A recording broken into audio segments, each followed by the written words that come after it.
ఇప్పుడు పవన్ కళ్యాణ్ గారు ఆయన సాధించినటువంటి సక్సెస్, ఆయన సాధించినటువంటి విజయం మనం ప్రత్యేకంగా చెప్పుకోకర్లా.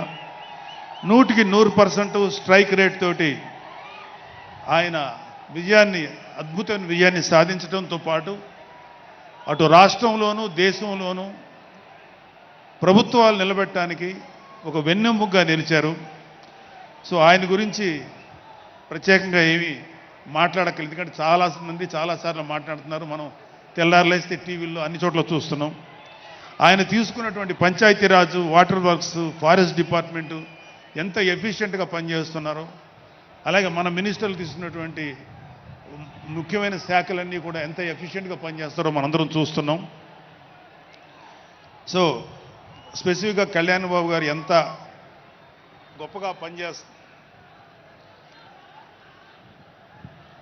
గొప్పగా పనిచేస్తారని మనమేమి ప్రత్యేకంగా మాట్లాడుకోకర్లేదు.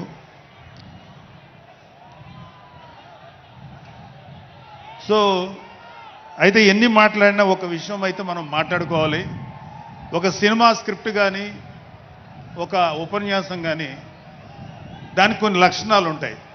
అంటే ప్రతి స్పీచ్లోనూ ఒక హీరో, అంటే ఒక సినిమాకి చెప్పిన ఒక హీరో, ఒక విలను, ఒక హీరోయిన్, ఒక హాస్యగాడు, ఇలా ఉంటారు. సో మనం వైసీపీ హాస్యగాళ్ళ గురించి చెప్పుకోకుండా ఈ స్పీచ్ని ఎండ్ చేయలేం.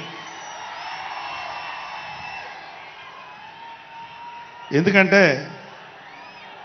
జగన్ లాంటి హాస్యనటుడు కనే కళల గురించి మీకు చెప్పాలి. ఆయన ఎలక్షన్స్ అయిపోక ముందు నిద్రలోకి వెళ్ళారు. ఇప్పటికి నిద్ర లేవాలి. అప్పుడప్పుడు నిద్రలో లేచి కలవరిస్తుంటారు.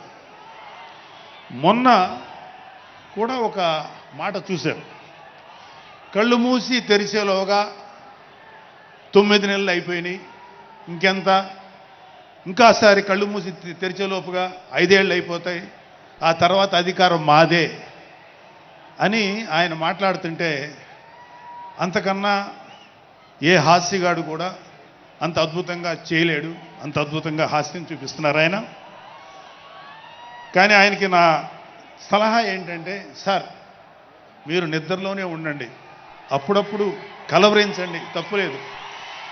ఇంకొక 20-30 ఏళ్ల తర్వాత మీరు కల్లో నుంచి బయటికి రండి, అప్పుడు దాకా మిమ్మల్ని ఎవ్వరూ డిస్టర్బ్ చేయరు.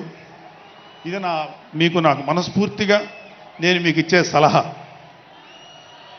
మీరు 20 ఏళ్ల తర్వాత మేలుకోండి, ఆ తర్వాత మీ ఇష్టం. మేమైతే 20 ఏళ్ల దాకా మిమ్మల్ని హ్యాపీగా పడుకోమనే సలహా ఇస్తున్నాం.